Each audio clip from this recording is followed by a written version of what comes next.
Hey, welcome, all my right thinkers. Thanks for tuning in to check out your boy, P-Funk Thinker, right out here with nothing on but the pyramids, doing what I do for you. I got another lesson for you called Part 2. Let's do what we do. Rightism, 25 rules to live by. Storytelling, story with a message. The message in the story, so, stories in the message, the story for life. I'm giving you life lessons. Why? Because I lived them, I understand them, and I can give them to you. Hopefully, they will help you. And if I'm the views, they must be doing something because you tuning in. Let's do it. Writism, 25 rules to live by. Storytelling, story with a message, the message and the story for life. I keep giving life lessons. So I just did that, going over myself. Right thinking, mission is to enlighten, inspire, educate, and motivate you, the individual, to a higher spiritual level of enlightenment. Right thinking way of life through mental and spiritual discipline daily will help and guide you to obtain your goal of spiritual enlightenment, aka know thyself. That's my mission, is to get all right thinkers to do just that. So the information I provide for you is to do just that. Okay, let's go. Know thyself is the question I ask you, and if you don't have the answer, tune in. I'll help you with that. That's what I do for you. A person who knows not and knows not that they know not is foolish. Disregard them. A person who knows not and knows that they know not is simple. You teach them. That's why I do what I do for you. Appreciate you too. Stay tuned. I got more for you. A person who knows not and believes and think that they know is dangerous. Avoid them. I do. A person who knows and knows not that they know is spiritually asleep. I'm a spiritual alarm clock here to wake you up with knowledge of self. A person who knows and knows that they know is wise. Follow them. All these persons reside in you. Right thinking, know thyself. And to my yacht, be true. I'm back in the book, Tree of Life. We just finished off with talking about the first lesson with Ra and the God and goddesses. Now I'm gonna break a few other things down for you. So let's go. Starting with the obelisk is one of the main symbols, okay, of the Anunian Theurgy. You know the obelisk, that big thing with the pyramid at the top, okay? Other include, you got the sun disk. You see the sun disk. I'm going to show you that right quick. Okay, see the three things right there? Get it out there. You see the sun disk, the eye, and the serpent. Those are all symbols. Remember, we did pictogram, aka Madronetta or the hieroglyphics they know, but they didn't have words. So we had a picture. They said what? A picture's worth 1,000 words. When a person seen that dot in the circle, they knew what it meant. Okay? They knew that God was the dot and he circumscribed himself with a compass. As Masons, they teach you that. But that's the right idea. You you are the dot. The dot is you. Now, how you circumscribe your boundaries and keep yourself in order, that's your call, that's your decision. Okay, but that's what it's all about. And God did that perfect. That's what you see God with the compass and the square from the Masonic order. The I represent, I ain't got nothing on, but my thing is the I, because that's the concept of I know myself. I reached the level of Nihas. I'm conscious. The serpent got a bad rap. The serpent, the reptilian, that's your spinal column. It goes up to your head. That okay, the spinal, that's 32 vertebrae in body. The snake has no bones, but he represents that in the spinal column. That invisible kundalini represented by the serpent. That's the concept. But Christians, the Roman Catholic took it and made him the bad guy. In India, they love snakes. Moses out in the desert, they put the snake on the stick, represented. So, but y'all say he tempted Eve to eat that another nonsense. I ain't going there. But yeah, snake, the serpent is important. Why? It's on the crown of his head. Let's go on. That's my lesson. I didn't get back to my lesson. And watch this. The obelisk, you got the obelisk, which in the sun disk, and you got the divine eye, and also the serpent. And as you can see in the Anunian cosmic onomythograph of the tree of life, the obelisk is what? The central image, the shaft. The image is what? Of a 2D representation of a 3D object. An obelisk, which you can understand, is what? An elongated pyramid. The top of it, same thing. Watch this. Now, at the top of the pyramid, you have the uppermost point of the obelisk. It's called the bin. The bin or the pyramidal, which is the point, the top point, the point, what starts again, watch what it says. The bin point, this is the point where what? It all begins. I told you that represents God. This is the point where what? The transcendental being, aka God, we call him the noon, touches a special spot in where? The waters in which is also a part of himself. The bin point is the first point where what? Coagulation occurs. We call it the Big Bang. Oh, Big Bang. Well, but what happened? We break down the concept so give you a better understanding of creation. Again, they tell you this spot where coagulation occurs for the first time. And Anu means the first time, the first place. And from that coagulation, what comes all the rest of the physical creation. I could drop the mic and keep going. Nope, I'm gonna keep going. Now, the physical universe, which is already in place, they did everything is there before he even bring us to existence. Why? Everything, remember, he's conscious of all our needs. We know now that we got everything we need. We born everything we need is inside us. Remember that? So they knew this a long time ago. Okay, where we at? Okay, watch this. Now, like a stone falling into a vast ocean, and what happens? It ripples. It causes waves and expansion throughout the ocean, changing it from a flat, wavy shapes, from flat to what? Wavy shapes. It makes the ripples. That beginning point, here we go, of creation began at Anu. And Anu is also the place where what? Ra established his court and from where he directed the creation. The first time, that's the concept. This is just a theological concept that the Egyptians had. That's it. I'm not saying it's better. No. That's the one I found. Okay. Now, in the introduction, we started to discuss the interconnections of what?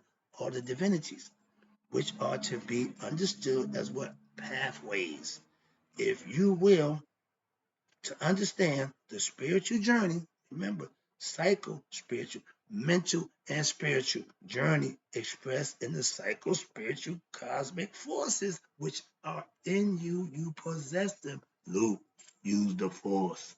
Right, thinkers, we have the force. It's stolen from us. I ain't saying become a Star Wars fanatic, but they have concepts that we practiced a long time ago, and everybody love it. So I'm trying to get y'all to understand this is ours. I'm taking it back. In order to understand, watch this, the right thing philosophy of the Kemetic tree of life and the practice, in order to practice it what properly. Here we go. It is important to understand there are two forms of worship. One form of worship is for what? The divinities that are in time and space, which is the elements. Shu, Tefnu, Ra, all those things we can worship while they're there. And watch this, the other divinity that transcends times and space, the ones that we become. In the Anunian cosmic mythograph, watch this, time and space is everything from what? The physical universe up into the heavens, up until what? The Ben point when the first time it all started.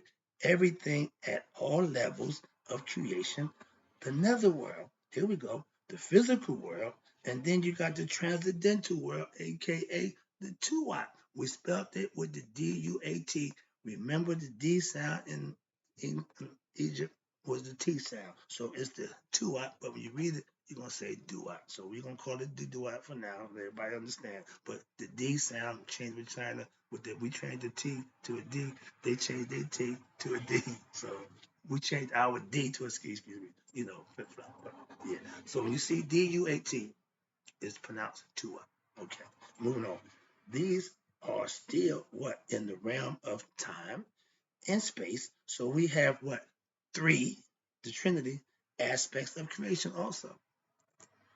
Three gods. That three is an important number. So let's talk about it right quick. The creation, three aspects of creation. You got the Ta. Then you got, and okay, it should be the Da, because it's spelled T-A, so I guess we should call it Da. But in Chinese, you see the T-E-O, what spells Tao, is pronounced Tao. But if you don't know that, you'll call it Tao. Everybody know, you don't know what he's talking about. So it's the Tao. So in Egypt, the T and the D sound flip. So you got the Tao, which is earth. You got the Pet, which is heaven. Then you got the Duat and Tuat. Thus, the beginning point, watch this, of creation began where? At Anu. Again, the first time. And Anu is also the place where Ra established his court and God's right. We got all that creation. And from there, he directed creation. So we start that from that's we call it the first time. Now we over here to the supreme being and the three realms of time and space. What is that? Glad you asked. Let me break it down for you. I got about 10 minutes. Let's go. There are, okay, let me show you what this one is. The top is Earth. Outside is the Nabercha. You see the Tuat after that? Then you see the Pet, then you see the Earth. Those are three realms. Let's talk about them. Okay, I'm gonna break it down for you. Hope you get a good understanding. Oh, I'm going to do the 42 Confessions in Mayat. That's the book that's under this book. I got three books sitting on top of each other. This is personal. This is what I do. All right, let's go for you. Now, there are three realms of existence. You got the top or the physical. You got the pet or the heavenly realm. And you got the duat or the netherworld. Beyond the duat is what? The transcendental nirbertia, the all-encompassing divinity. That's where nothing happens. That's what you ran to. I told you about that a while ago. But that's where the spirit go to rest for eternity. The other layers, nope, nope, nope. The higher you go, the lighter you go. And only thing go there is spirit and consciousness. That's God's ultimate place to react. Why? He's all conscious and he's spirit. I like that concept. Hope you got that message. That was a good one. Now let's talk about it. Remember, you see that T in the model? That's the earth. The next layer out is the pet. The next level up. After that, do I? And there's a level after that. So even the three levels, there's still another level where God dwells with no time and space. That's the concept. That's the idea. So let's talk about this right quick. Now, right thinkers, in order to climb the ladder of the tree of life, you must, here we go. This is my favorite part right here. You must master the various principles. Climbing this ladder means learning about these divinities and mastering by cultivating the cosmic energies that they can manifest. When you become set, you conquering your ego. You have to do that. After that, you go on to Neptat. After that, you're going up to Asar, Isis, and you move up the ladder up until you become Ra. And now you know you and Ra are one. At the bottom, you get 1-0. At the top, it's just one. When you get through all of these, you will knock the zero off, and you and God will be one. That's the concept. I love it.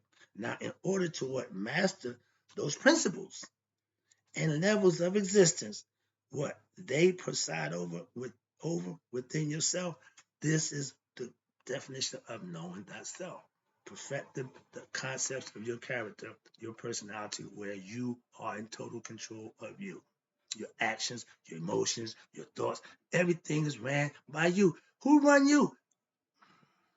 If you're ignorant of yourself, you are out of control. And you're probably egoistic. That's what the ego take over. He don't care.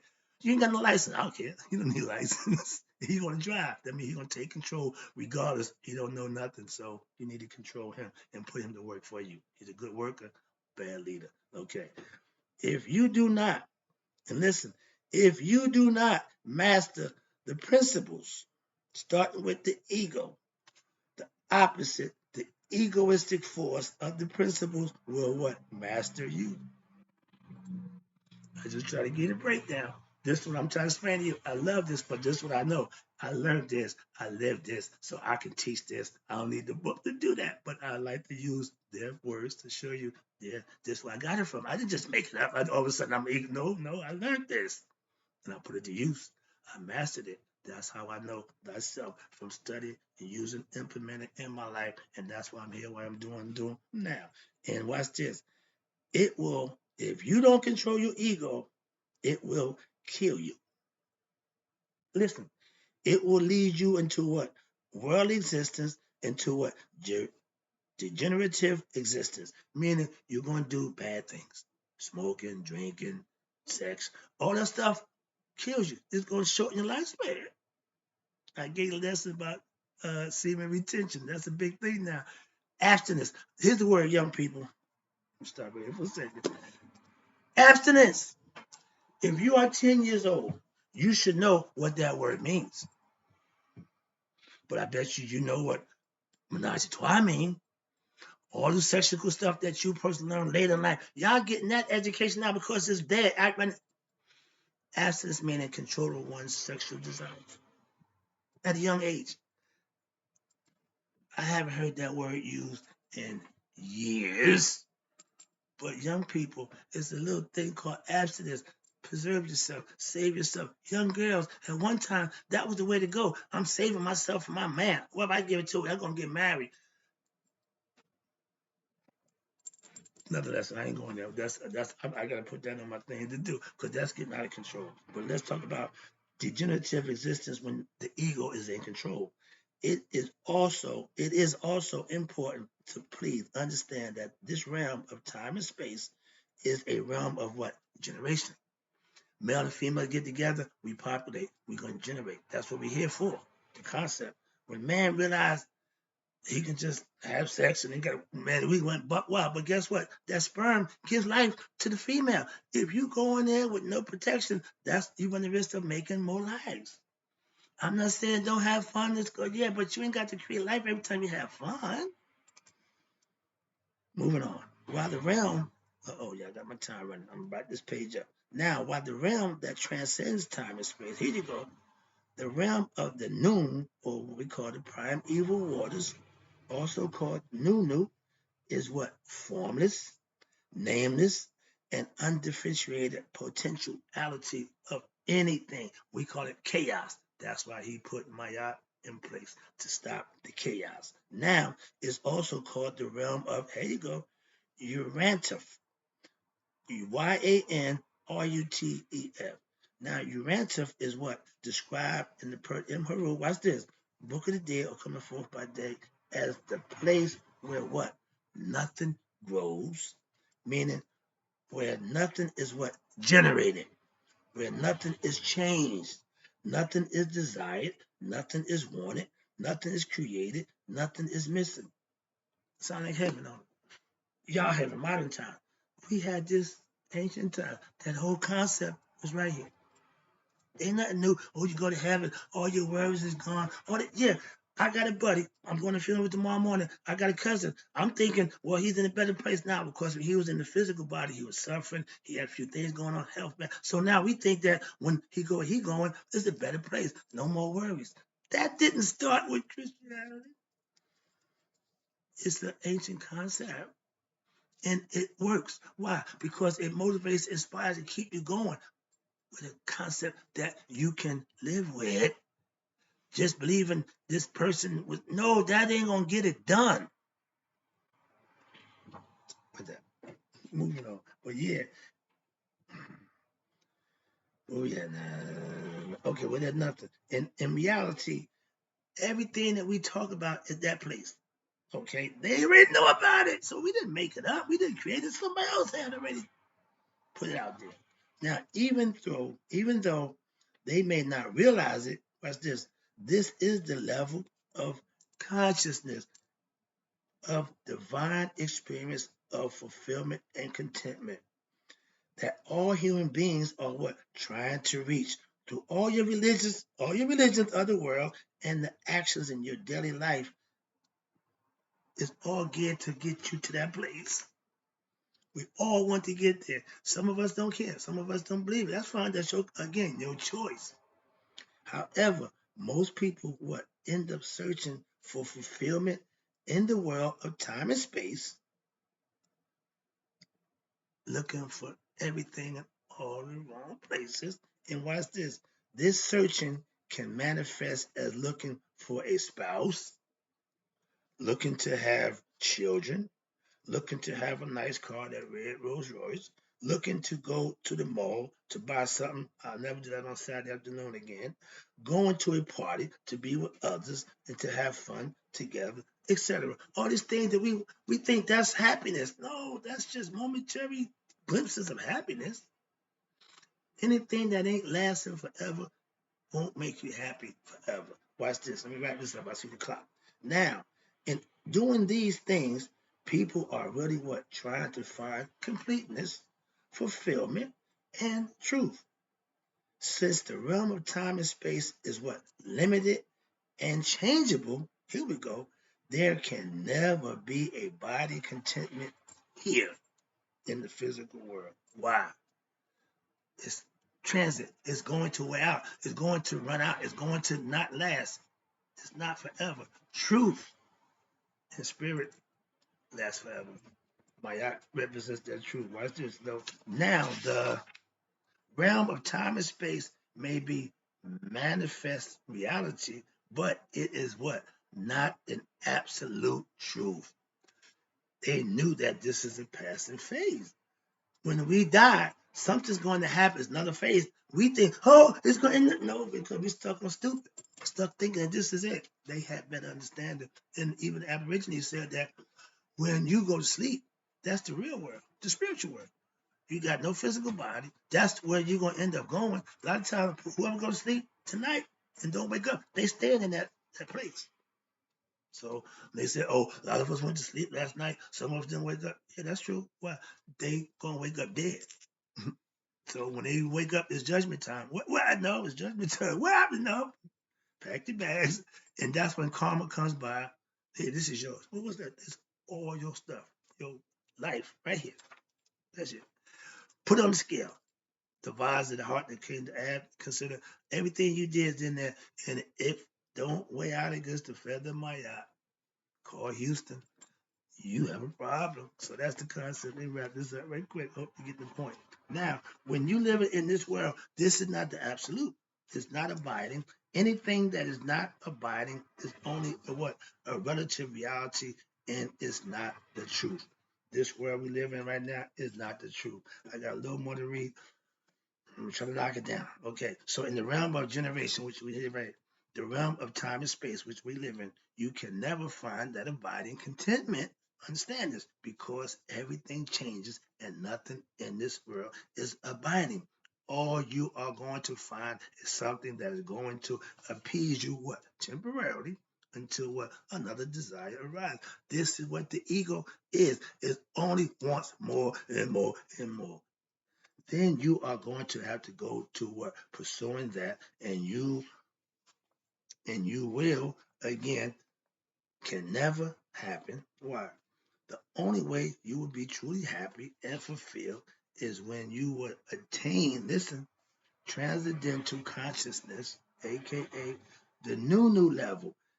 That's what I just told you. When we go to sleep at night, the Aborigines knew that the sleep world was the real world. They had it right. Watch this. And so when in the Anunian Theurgy explains that a human being is to what? To become Haru Here we go. That's who you're supposed to be. Or what? Master of self what? On earth. You can't master yourself dead.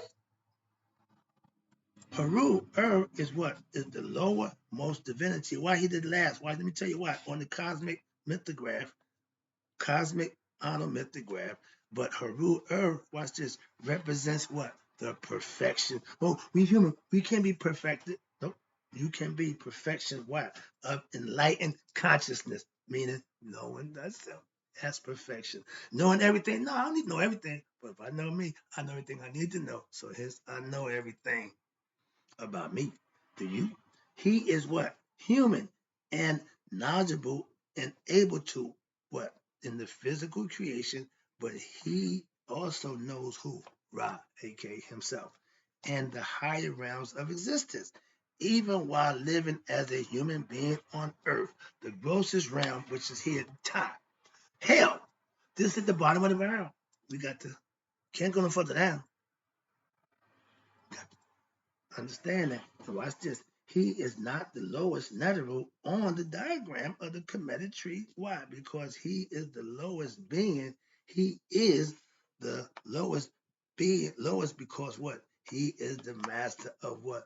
The lower nature, master of the earthly realm, the Ta, where we live at right now. Haru represents the potential of every human being who living on earth can also attain what? Knowledge in the heights of spiritual evolution by studying and eventually finding self-discovery or nihas, know thyself. And here we go. That is what you are supposed to be striving for. If you're a right thinker, this is what you're trying to do. That's what I'm trying to get you to do. So if we ain't on the same page, you're in the wrong place. Because that's what I'm trying to get you to do. If that ain't what you're trying to do, you're in the wrong place. All of those, watch this, right thinkers who are not enlightened beings are what? Just ordinary human beings. Okay, but watch this. That means you're slaves to what? The world of time and space, and your egoistic desires is running you. You want money, fortune, fame. Okay, that's all egoistic, earthbound stuff, and you will compete doing that. Reincarnate again. If that's what you like, that's what you're gonna get.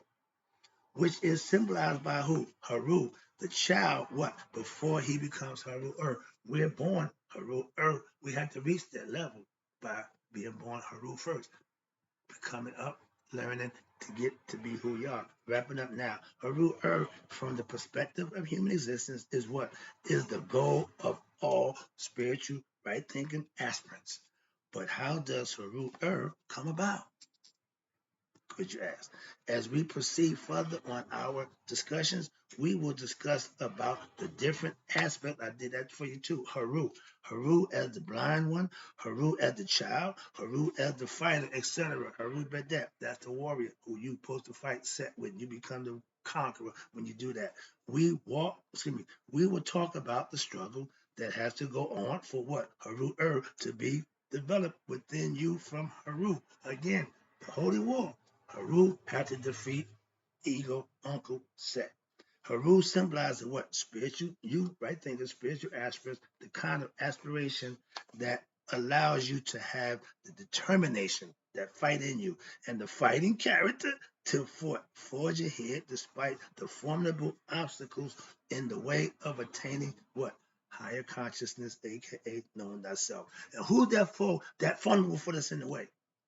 Like David had Goliath, we got egoism is the most powerful foe obstacle of what all right thinkers or spiritual aspirants to attain enlightenment. Set is that foe, the rival of Haru.